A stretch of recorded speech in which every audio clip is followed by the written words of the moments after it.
Alors, bonjour à tous. Ici, bienvenue pour le point de marché. Nous sommes le mercredi 4 octobre 2017 et il est 8h57 dans 3 minutes, l'ouverture des marchés européens. Alors, point de vue, programme, donc passage en revue des plans et stratégies en cours et ouverture des marchés européens, notamment au point de vue du DAX. Un point sur les risques liés au trading ici, car ce n'est pas approprié à tout le monde et c'est une activité risquée. Donc tout le monde est au courant, vous avez eu le temps de lire. Venons au marché, donc un point directement ici sur le DAX qui lui s'est approché sérieusement et a dépassé, a fait des plus hauts annuels historiques ce matin en allant chercher à l'ouverture du futur, ici sur la plateforme de chez FXCM, le plus haut à, voilà, le plus haut à 12 968 et le plus haut précédent étant à 12 955. Donc nous avons effectivement marqué un plus haut. Alors, le plan et la stratégie consistent à se dire que si le marché montre des signes haussiers au-dessus du niveau de 12 950, 12 955, un peu comme nous sommes en train de prendre la direction actuellement, les perspectives sont de continuer plus haut que les 12 950 pour aller faire 13 000, 13 050. Concernant la configuration à plus court terme, donc nous allons le voir ici sur le graphique en données horaires. Voilà. Donc ici, le marché qui a ouvert au-dessus de 12 950, donc plutôt et qui se maintient pour l'instant au-dessus de ce niveau, 12 950, pourrait engendrer des stratégies haussières pour, en tous les cas, la première partie de la matinée. Alors, ce niveau de résistance qui est assez historique, enfin, je veux dire majeur, bon, moi je l'ai quand même testé, tenté la vente dès l'ouverture. Une vente, hein, donc ici pour l'instant, la vente ne se concrétise pas. Au contraire, nous avons plutôt un marché, il est 9 heures. Donc on va voir ici comment le marché va réagir. Alors, c'est vrai que ça aurait pu marcher, bon, les investisseurs probablement attendant l'ouverture du cash pour se positionner et prendre une direction sous ce niveau majeur. Il est peut-être beaucoup plus prudent d'attendre 9 heures, 9h15 avant de se positionner. Bon, de toute façon, moi je me suis engagé ici avec un faible volume et mon stop qui n'est pas très loin, un stop d'une vingtaine de points, normalement comme sur le DAX. Alors, on va pouvoir le mettre ici sur le côté, hein, donc la stratégie. Je reviens sur le H1. Alors, 9 heures, 9h15, si le marché vient travailler sous la zone des 12 950, nous aurons des perspectives baissières pour le reste de la journée qui pourraient atteindre dans un premier temps 12 920, ensuite 12 850.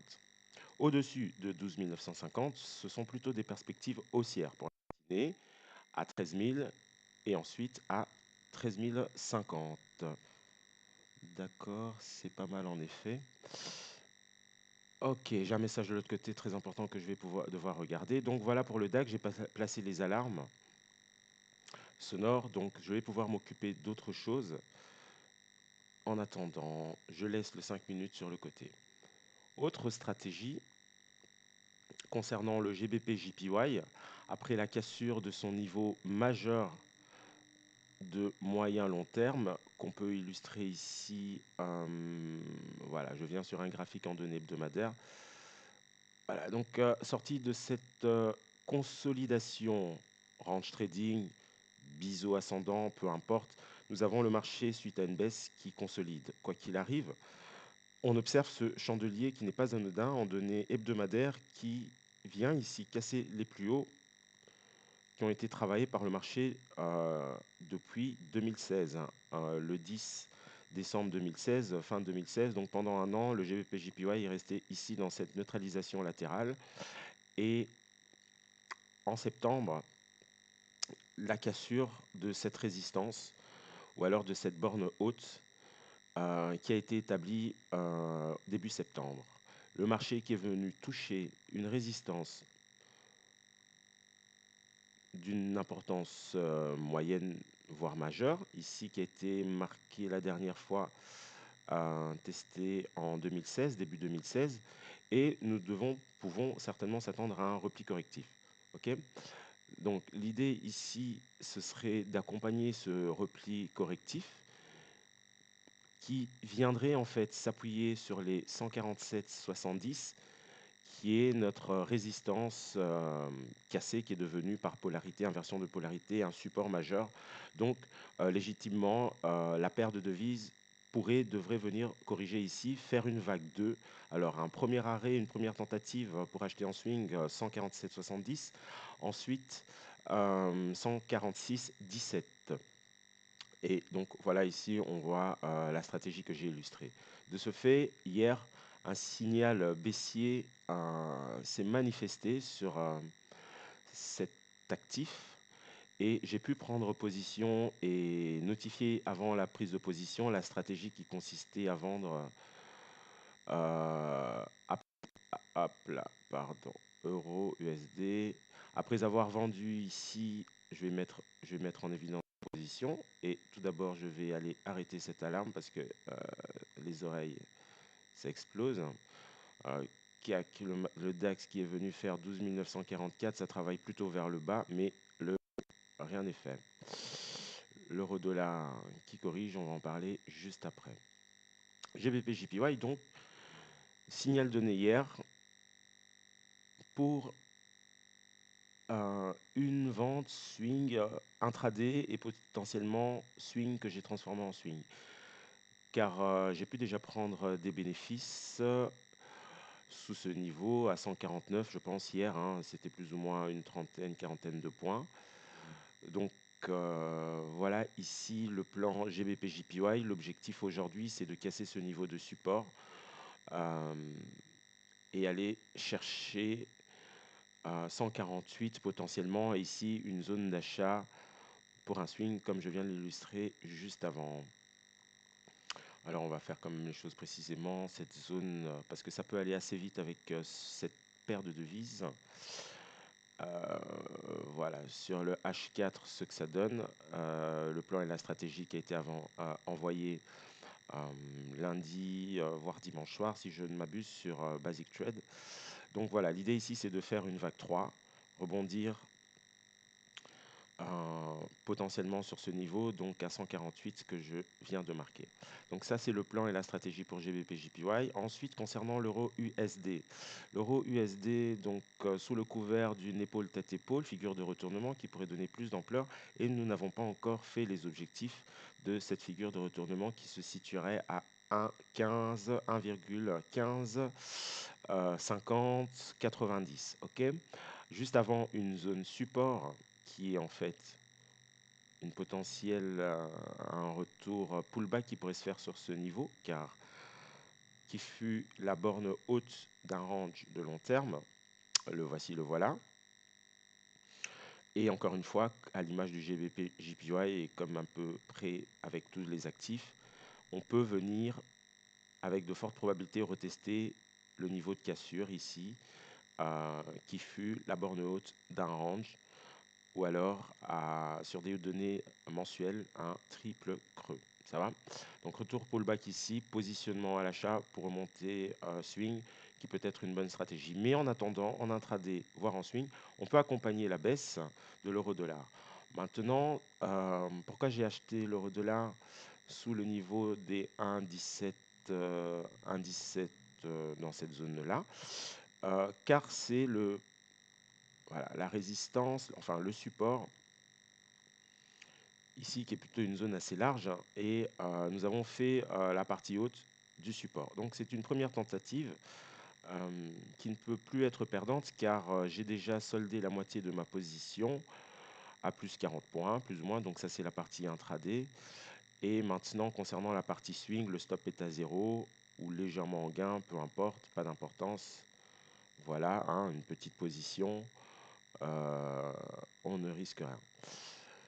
Donc, mais par contre, avec les perspectives haussières, donc cela pourrait être plutôt bénéfique.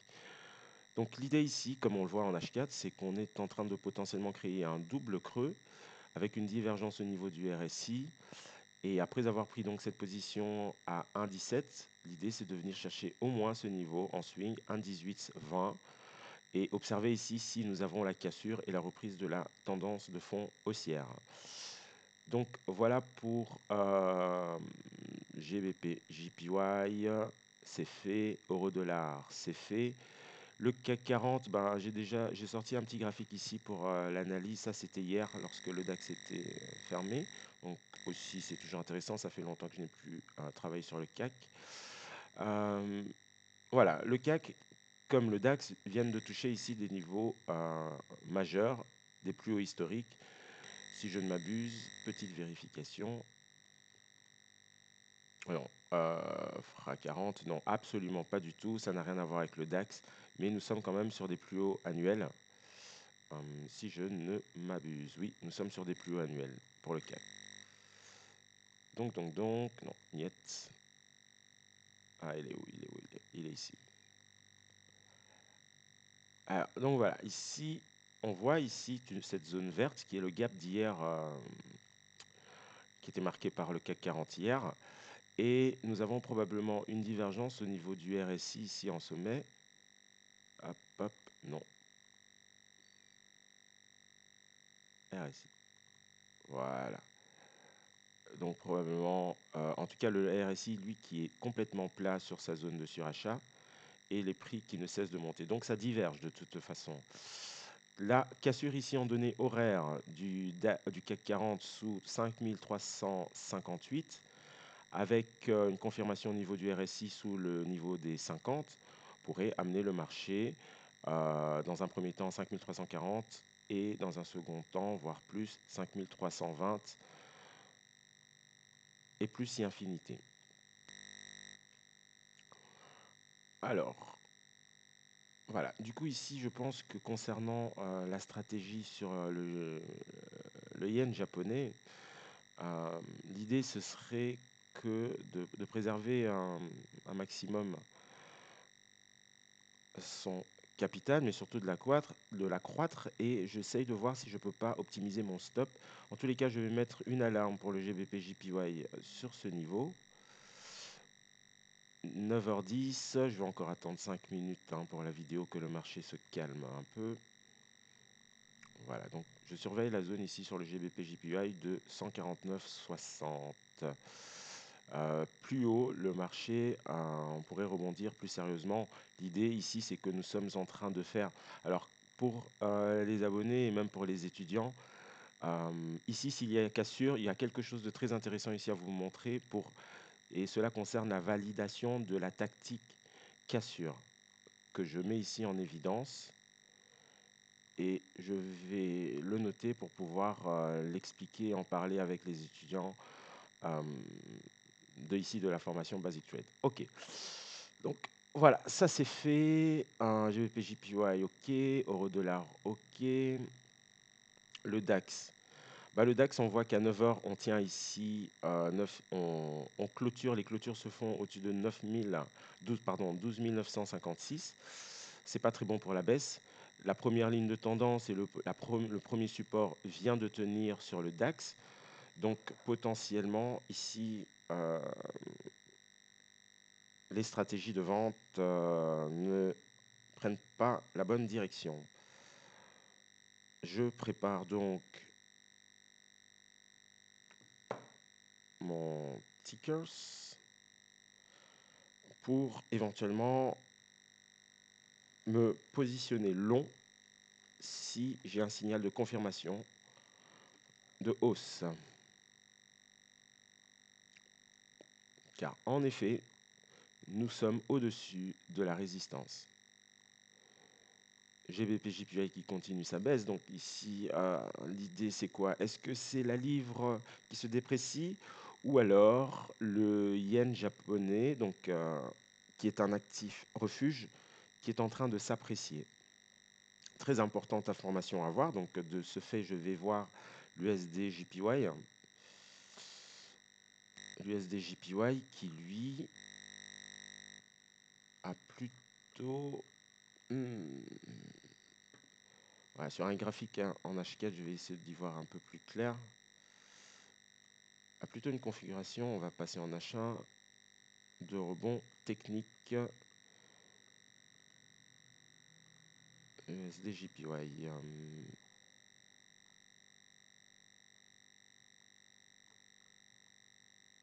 En fait, USD-JPY, c'est pas très clair.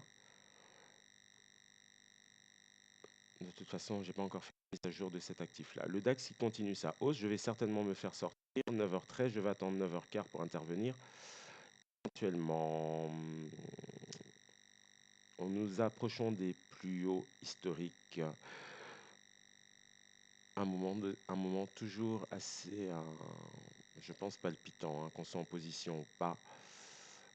Affiché indicateur, nous sommes au-dessus des niveaux du pivot, du cours d'ouverture futur H.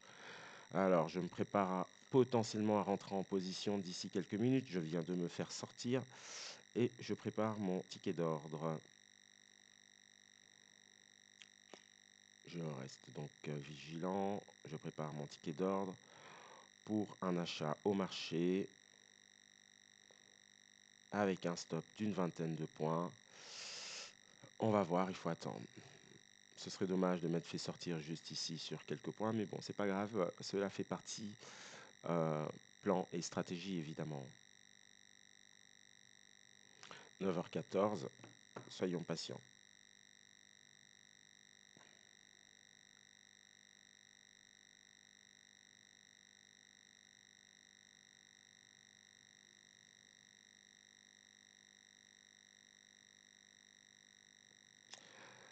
Pareil, je suis.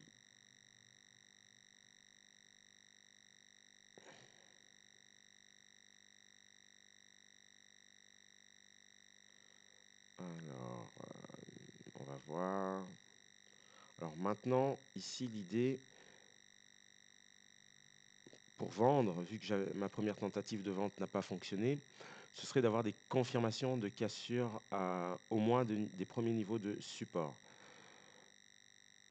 Alors, on va voir. 9h15, toujours rien. Il y a des statistiques en ce moment, même si concernant la zone euro et en tous les cas l'Allemagne. Petite actualisation. Ce n'est pas encore sorti. C'est quoi? Ah oui, non. C'est pas maintenant, c'est à 9h. Ok, c'est dans 39 minutes en fait.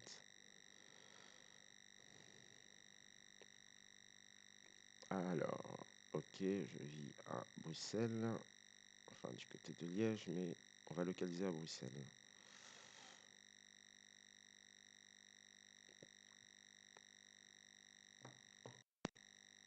GBP-JPY, qu'est-ce qu'il raconte? GBP-JPY qui part vraiment à la baisse. Alors, je vais encore attendre. Je vais surveiller ici les 12 952. Concernant GBP-JPY, je vais certainement, ça c'est sur le H1, je passe en M5, en M15, pardon. L'alarme, j'abaisse l'alarme, j'affine mes niveaux et j'ajuste mon stop. Voilà. Ok. Allez, c'est parti, GBP-JPY. Go ahead. DAX, 9h16. La vidéo, ça fait déjà 20 minutes, donc je vais bientôt interrompre la vidéo. Petit message. D'accord.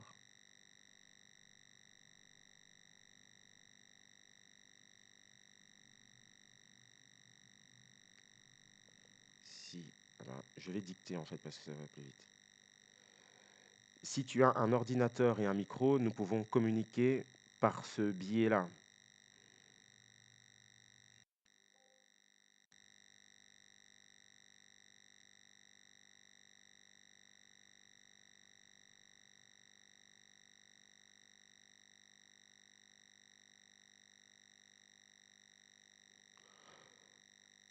Je ne le trade pas. Par contre, je garde toujours un œil sur les analyses de moyen terme.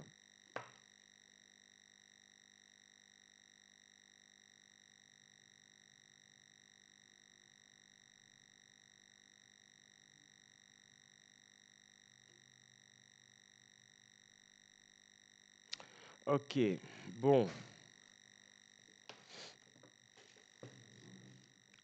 Alors, je vais quand même devoir prendre une décision ici. Euh, dans 2 minutes précisément, en fait, à la clôture de cette bougie. Ce serait vraiment dommage ici d'avoir perdu quand même, franchement, 20 points. 20 points comme ça, quoi. Mais bon, c'était comme ça le stop. Il ne faut pas le déplacer. Vaut mieux rentrer. Et ça, une seconde fois, vaut mieux. Et ça, ce n'est pas de l'obstination ou quoi que ce soit dans le genre. On va dire que c'est de la persévérance. Il y a une stratégie, euh, un plan avec plusieurs stratégies et on s'y tient, quoi. Et de toute façon, c'est comme des robots, on ne fait qu'appliquer le plan et la stratégie. Et maintenant, retenter une vente, ce serait une vente sur signal cette fois-ci. Au contraire, de tout à l'heure où c'était plutôt une vente directement sur le juste prix qui n'a pas fonctionné. Et je ne sais pas si mon stop était trop court ou si j'étais trop près du niveau que j'avais identifié, mais quand même, voilà. En tous les cas, ah bah oui, d'accord. Je sais comment j'aurais pu peut-être éviter cela. Alors, on a peut-être le temps ici. Je remets mon micro, le temps de vous montrer peut-être. Je vais le faire de l'autre côté quand il sera affiché. Je vous montrerai. En fait, cette nuit, le DAX a fait 12 970 quasiment, je pense, 12 900. Je ne sais pas, donc voilà, là c'était logique en fait qu'on vienne rechercher ce point. Il aurait fallu que je mette. Alors là, on a fait 12 900. Ouais, mon stop aurait dû être au moins à 12 980, vraiment. Qu'à cela ne tienne. Alors, euh, possibilité de short ici qui se manifeste. Et je vais prendre ma position sans tarder, vente au marché. J'ai un petit problème avec ma plateforme. Qu'est-ce qu'elle me fait? Allez, allez, allez, allez, allez, allez, allez, allez. Non, non, non, non, non, ne recommence pas ça, s'il te plaît. Voilà, en fait, j'ai un problème avec ma plateforme, impossible.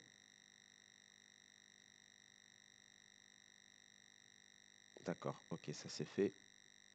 On envoie la sauce. Voilà. Alors, ok, parfait. Donc, et mon stop va se trouver ici. J'envoie l'information.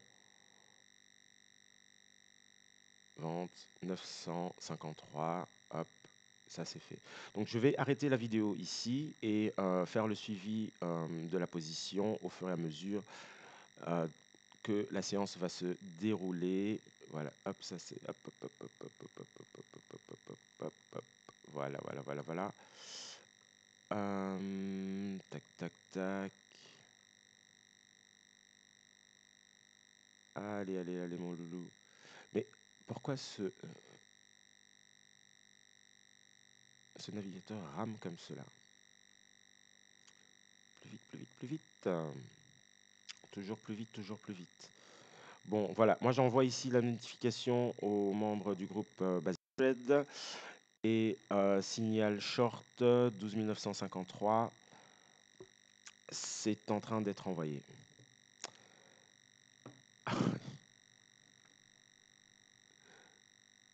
Alors. Ah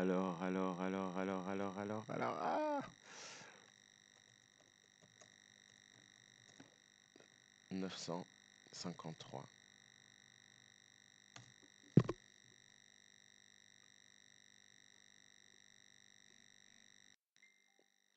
pour plus de sécurité ici, clôture suivante en 1 sous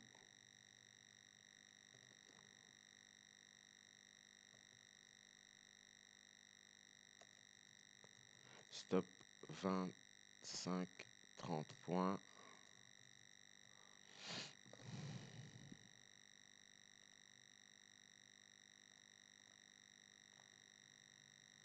Ok. Allez, à la prochaine pour un nouveau point de marché. Alors, juste avant, quand même, un petit coup d'œil au dollar. Statu quo, GBP, JPY, statu quo. Ok, c'est bon.